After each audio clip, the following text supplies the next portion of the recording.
ईश्वर प्राप्ति के अनेक उपाय हैं, उसमें भक्ति प्रधान है।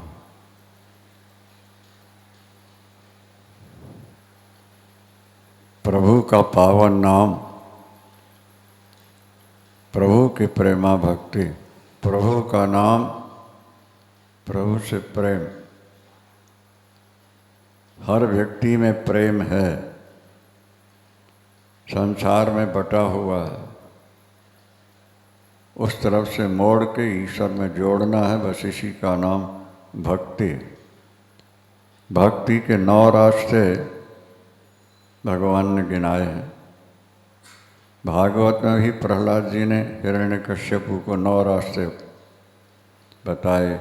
श्रवणम कीर्तनम विष्णु स्मरणम पादसेवनम अर्चनम वंदनम दास्यम सख्यम आत्म निवेदन इति पुंसार्पिता भक्तिश्चे 9 लक्षण। रामायण में भी भगवान राम ने माता सबरी को 9 भक्ति का संकेत दिया हुआ है। और ये भी कहा गया है कि 9 भक्तियों में एक भी अगर आपको प्राप्त हो जाए तो आप सीधे परमात्मा को प्राप्त कर सकते हैं। 9वां एकौ जिनके होई, नारी पुरुष सचराचर कोई, सो अतिशय प्रिय भामिनी मोरे, सकल प्रकार भगति दृढ़ तोरे। 9 भक्ति में एक भक्ति आ जाए,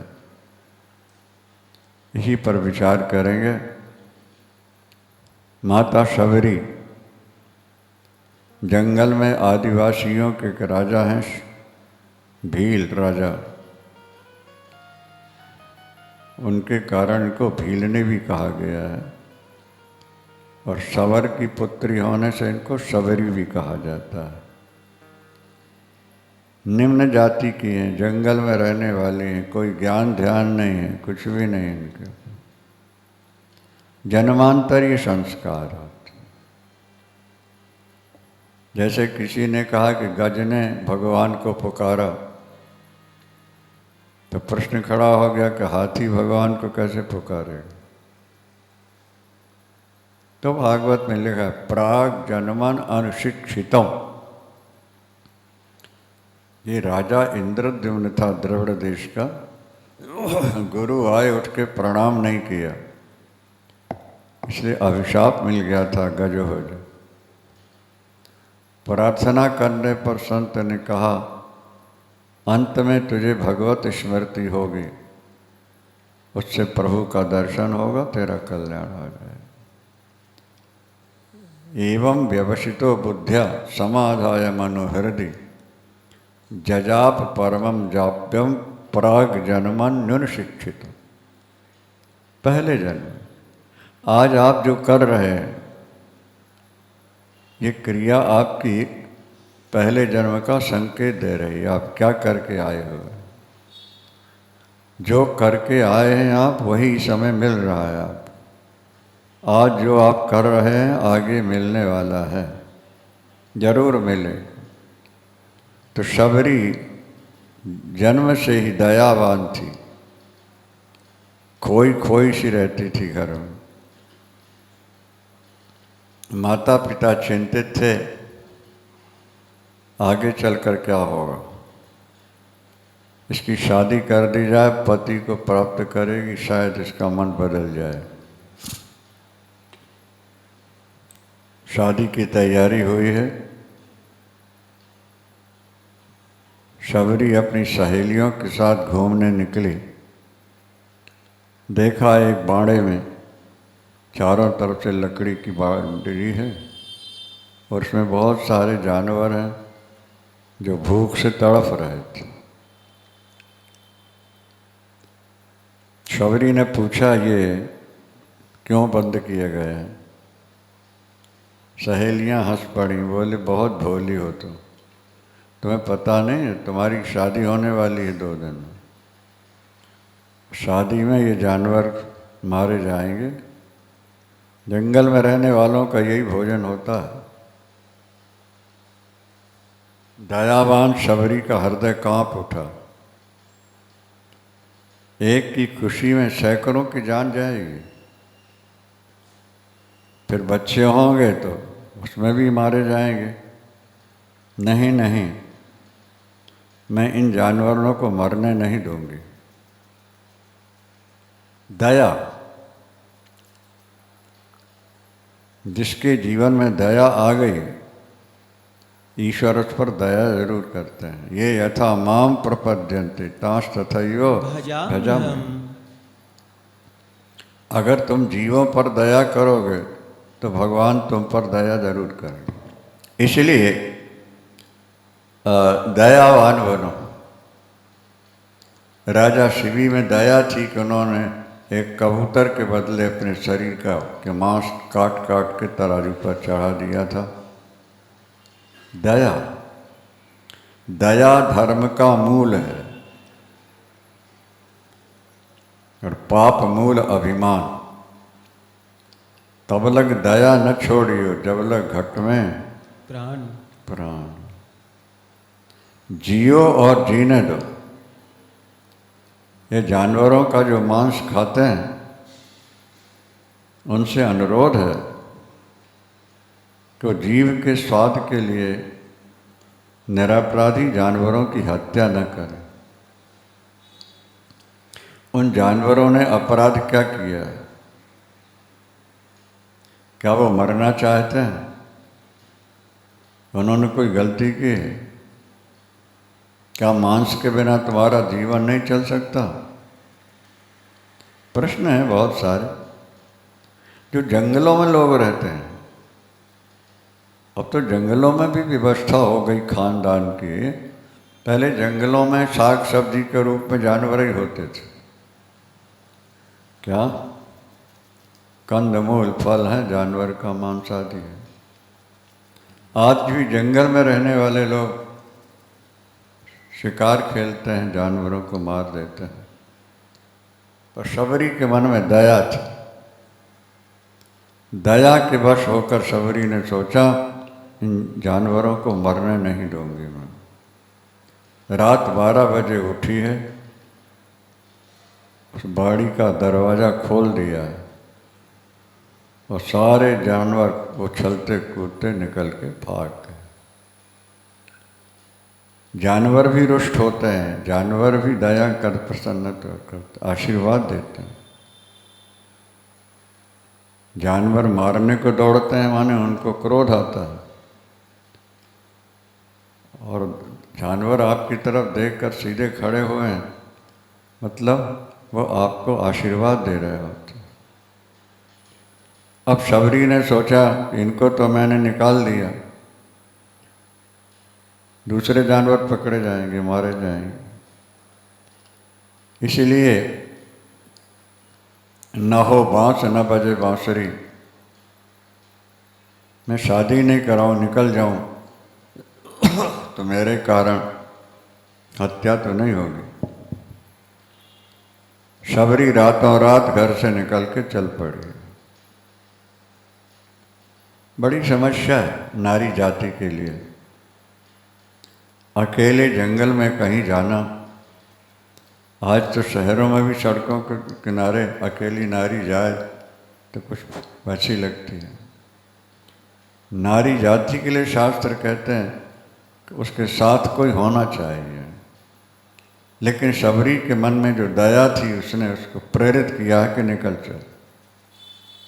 अब रात्रि का समय है, जा रही, जानवरों का भय, राक्षसों से भय, अंधकार है,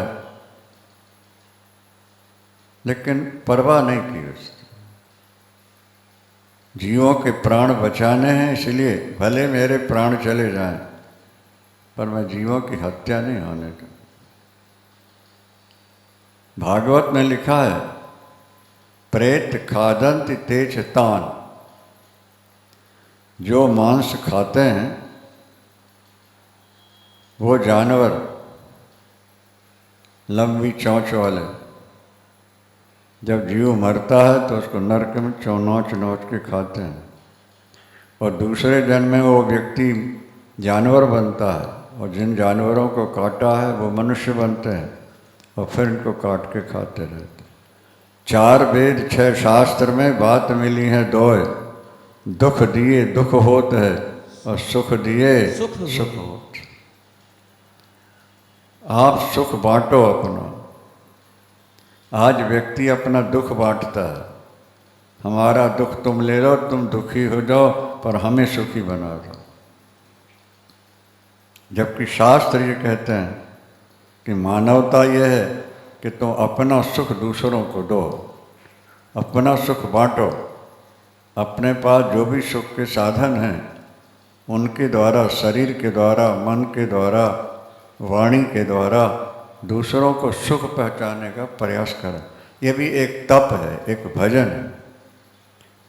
पंपासर पहुँची है शबरी, रात रात चलती चलती देखा चारों तरफ झोपड़ियाँ बनी हैं, साधु संत रह रहे हैं। उसको ऐसा लगा कि मैं अपने घर आ गई। अगर तुम्हें संत प्यारे लगते हैं तो इसका मतलब है कि तुमने पहले जन्म में कुछ भजन पूजन किया हुआ है, इसलिए लगता। पढ़ी लिखी नहीं है, जंगलों में पढ़ाई लिखाई कहाँ थी। संतों को देखते ही उसको लगा कि मैं पर घर आ गई, असली जगह आ गई। पहले मर्यादाएं बहुत थी। साधु संत जो भजन करने वाले होते थे वो स्त्रियों का मुंह भी नहीं देखते थे। ये 2 ही बंधन हैं संसार में साधकों के लिए, कंचन और कामनी। जो व्यक्ति स्त्री से अलग नहीं रह सकता, स्त्री से मन नहीं हटा पाया, पैसे से मन नहीं हटा सका, वो 1000 उपाय कर ले, इस जन्म में तो उसको भगवान का दर्शन नहीं हो सकता। हाँ, किया है तुमने भजन तो वो अगले जन्म में कोई अच्छा शरीर दे देंगे ताकि और भजन कर। भागवत में तो यहाँ तक लिखा है कि जिन्होंने निवृत्ति मार्ग में पैर रख दिया है, भजन करने का संकल्प ले लिया, वो काठ की स्त्री को भी न छुए। चेतन की तो बात अलग है ना, जड़ स्त्री को भी न छुए, ये आदेश है शास्त्र में। शबरी एक तरफ जाके छुप गई है कहीं गुफा में। इन संतों की सेवा करोगे, क्योंकि संत सेवा के बिना भगवान की प्राप्ति नहीं होती। रात्रि में जब सब संत सो जाते हैं, उठती है, सबके दरवाजे से लेकर के तालाब तक अपने कपड़े से या पत्तों से मार्ग साफ करती रहती। सबरी बहुरी बहुरी मग झारत, ऐसा लिखा है। सबरी बहुरी बहुरी मग झारत, हरिजन कृपा किए मिले हरि, यह भाव उर्धारत। सबरी बहुरी बहुरी मग झारत। प्रातःकाल 4 बजे से पहले वो सब कुटियों के सामने से लेके तालाब है पंपासर, वहाँ तक साफ कर देती।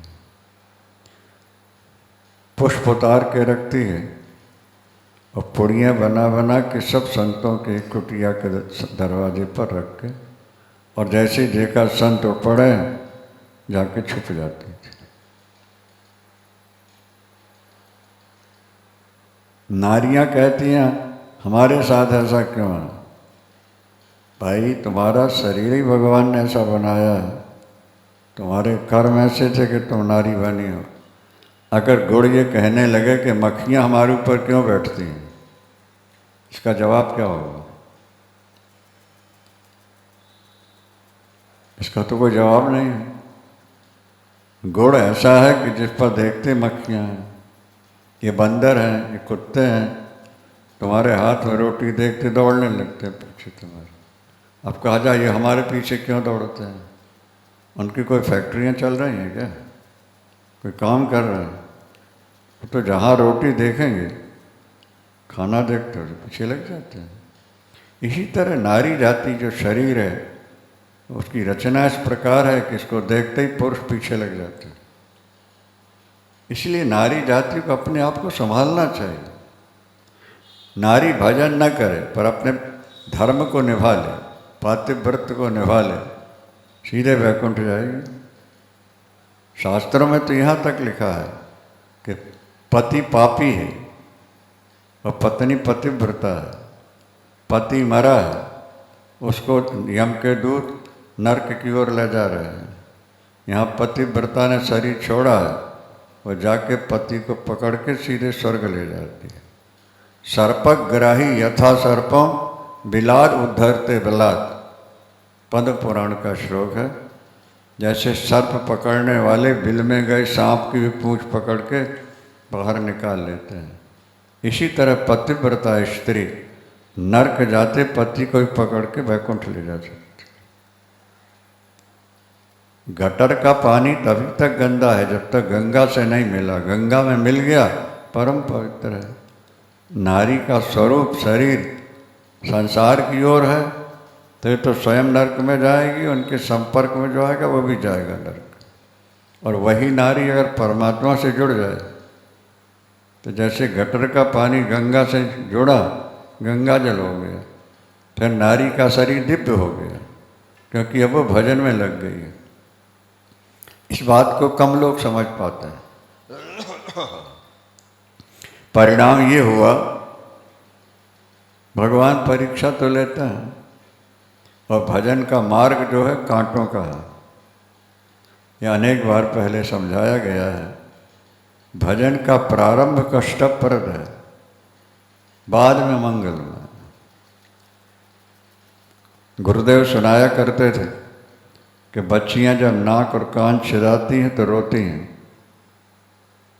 क्या बाद में भी जरा सी ठोकर लग जाए तो रक्त निकल आता है, कष्ट, फिर रोती हैं। लेकिन जब बड़ी होती हैं और डायमंड की लॉन्ग पहनने को मिलती है, डायमंड के टॉप्स पहनने को मिलते हैं, तो सिर हिला ला करके बड़ी खुश हुआ करती, देखो कितनी सुंदर लगने लगी। अगर बचपन में नाक कान छिदाने का कष्ट ना उठा पाती तो जवानी में फिर लॉन्ग और टॉप्स कैसे पहन पाती? भजन का प्रारंभ कष्टप्रद है, परिणाम मंगलमय है, और भोगों का प्रारंभ सुखद है लेकिन परिणाम अंधकार में है। इस बात को समझ लेना अपने जीवन में और उतारने का प्रयास करना चाहिए। क्षुरस्य धारा निहितम दुरत्यया दुर्गम पथस्तत् कवयो वदन्ति। वेद भगवान भी कहते हैं ये रास्ता थोड़ा दुर्गम है, दुर्गम पथस्तत् कवयो वदन्ति, पर थोड़ा ही है, उसके बाद तो मौज ही मौज होता है। अस्तु, एक दिन क्या हुआ, शबरी को उठने में कुछ विलम्ब हो गया, तो जल्दी जल्दी वो रास्ता साफ करने लगी। इतने में एक संत पंपा सर नहा के लौटे, रात थी तो कपड़ा छुल गया। संत बिगड़ पड़े, तो कौन है? उसने छुपाया नहीं, बता दिया, मेरी जाति क्या है और मैं किसकी बेटे हूँ। संत ने कहा, दुष्टा तू हमारा तप नष्ट करने आई? जवान थी, जवान स्त्री जो है ना, उसके लिए थोड़ा विचार है शास्त्रों में। तू हमारा तप नष्ट करने के लिए आई हुई है, तूने हमें छू लिया। वो हाथ ही जोड़े बेचारी खड़ी हो, मुझसे अपराध हो गया, विलम्ब हो गया, मैंने स्पर्श नहीं किया, आपका ही वस्त्र छू गया। दोबारा स्नान करने गए तो सारे तालाब का जल रक्त रूप हो गया। संत ने सोचा पापनी को छू के नहाया तो उसके पाप से रक्त हो गया। और बात असल ये हुई थी, एक परम भक्ता का तिरस्कार जो किया, उस पाप से संत के नहाते वो जल रक्त जैसा हो गया। प्रातःकाल संतों ने मीटिंग की है और कहा इस पापनी को यहाँ से निकाला जाए, ये महापापनी है, इसका स्पर्श करके स्नान किया तो पूरा जल रक्तमय हो गया। इसे यहाँ से निकालो, नहीं हमारा तप नष्ट कर देगी। विषयों का सेवन करने से इंद्रियाणाम जरयन्ति तेजा, इंद्रियों में जो तेज है वो जल जाता है, व्यक्ति का विकास रुक जाता है। एकांत में रहने वाले साधु संत थे, उन्होंने कहा इसी समय निकल जाओ यहाँ से। बेचारी चल पड़ी, कोई ढेला मारता है, कोई पत्थर मारता है, कोई धूल फेंक रहा, चोट लगी, खाई, रोती रोती जा रही थी। उसे स्वयं पता नहीं कि मैं कहाँ जा रही हूँ, मेरा आधार क्या होगा। प्रभु के गीत गाती हुई, प्रभु का नाम लेती हुई, रोती रोती आगे जा रही है। सुनो, ज़्यादा पाने के लिए थोड़ा खोना पड़ता है। किसान खेत से ज़्यादा चाहता है तो पहले थोड़ा अनाज घर से निकाल के मिट्टी में मिलाता है। दुकानदार दुकान से पैसा चाहता है तो पहले घर से पूंजी निकाल के लगाता है, फिर प्रॉफिट शुरू हो जाता है। इंजीनियर, डॉक्टर, जज और प्रोफेसर ये पहले घर की पूंजी लगाते हैं, फीस लंबी चौड़ी देनी पड़ती है, डोनेशन भी दिए जाते हैं, और पुस्तकें और यंत्र भी कीमती खरीदे गए, वो सब घर से लगा करने लगे। लेकिन सफल हो गए फिर तो थोड़े दिनों में सब वसूल हो जाने वाला। इसलिए याद रखो, अगर ज़्यादा सुख पाना है तो पहले थोड़ा दुख सहने की आदत बनानी चाहिए। बिना दुख सहे सुख नहीं मिल सकता। न सुखाल लभते सुखम, शास्त्र कहते हैं सुख से सुख नहीं मिलता, दुख के बाद सुख मिलता है। दिन के बाद दिन नहीं मिलता भाई, दिन के बाद तो रात है और रात के बाद फिर दिन होता है। तो हमें सदा सुख ही मिले तो आगे कुछ नहीं मिलेगा। उसे पाने के लिए अगर हमको दुख उठाना पड़ा, हम उठाएंगे, कष्ट सहन करेंगे। भगवत कृपा से आगे आपको मंगल मंगल मंगल प्राप्त होगा। शबरी रोती हुई जा रही थी, आगे एक ऋषि मिल गए जिनका नाम था मतंग। वृद्ध थे, ये जवान है, जंगल का रास्ता। बेटी कहाँ जा रही हो, क्यों रो रही हो, किसकी पुत्री हो, किसकी पत्नी हो, कहाँ जा रही हो रोती। रो कर के शबरी ने सुना दिया, मैं कौन हूँ, कहाँ से किस कारण से निकली और मार्ग में क्या क्या कष्टों का सामना करना पड़ा। नारी जाति जंगल में अकेली रह नहीं सकती, पर मेरी दया ने मुझे स्थिति में लाके खड़ा कर दिया है। बेटी रो नहीं, मेरे आश्रम में आ जाओ। वृद्ध थे मतंग ऋषि, रोना नहीं, आओ राम का जप करो, आश्रम की सेवा करो, तुम्हें राम का दर्शन जरूर होगा। एक कहते हैं डूबते को तिनके का सहारा। शबरी के लिए शुभ प्रभात था ये, एक आशा की किरण थी। चरणों में गिर पड़ी, महर्षि ने सिर पर हाथ रखा, बेटी मैं तुम्हारा पिता हूँ, तो मेरी बेटी हो, अब चिंता नहीं करना, मेरे आश्रम रहो, कंदमूल फल खाओ, भजन करो, एक दिन तुम्हें भगवत दर्शन जरूर होगा।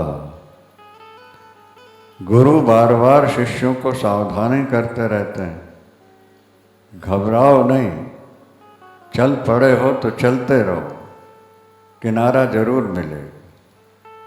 आज जीव ये चाहता है कि हमें करना कुछ ना पड़े और सब कुछ मिल जाए।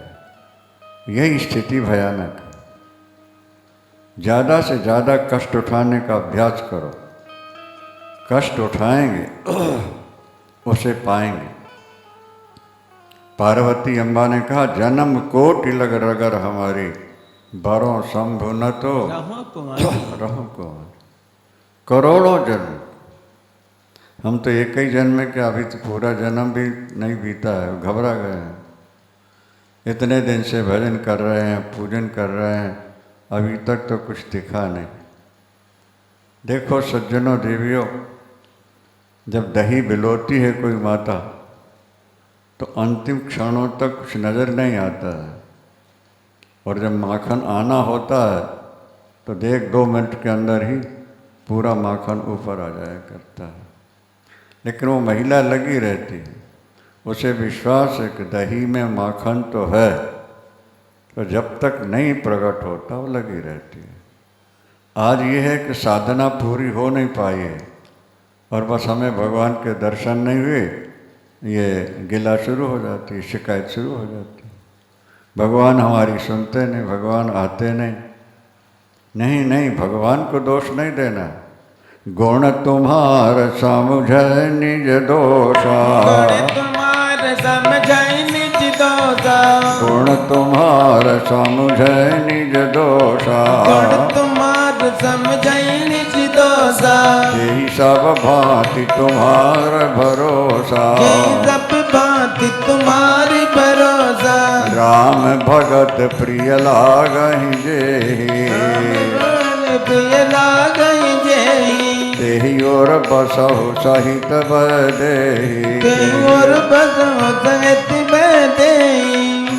शास्त्र बार बार घोषणा करते हैं, तुम्हें भक्त संत इतने प्यारे लगने लगे जितने तुम्हें बेटी बेटे प्यारे लगते। नहीं नहीं, जितना शरीर प्यारा लगता है ये भी नहीं, बोले जितनी तुम्हें अपनी आत्मा जितनी प्यारी लगती है, ऐसे जब संत तुम्हें प्यारे लगने लगे और उनकी सेवा में जीवन बीतने लगे, बस जीवन धन्य धन्य हो जाएगा। सियावर रामचंद्र भगवान की, पवन सुत हनुमान की। अब शबरी की दिनचर्या यही है, सुबह उठती है, रास्ता साफ करना, पूरे आश्रम साफ करना, पोछा लगाना, महर्षि के चरणों की सेवा करना, महर्षि की आज्ञा का पालन करना और प्रभु का नाम जपते रहना।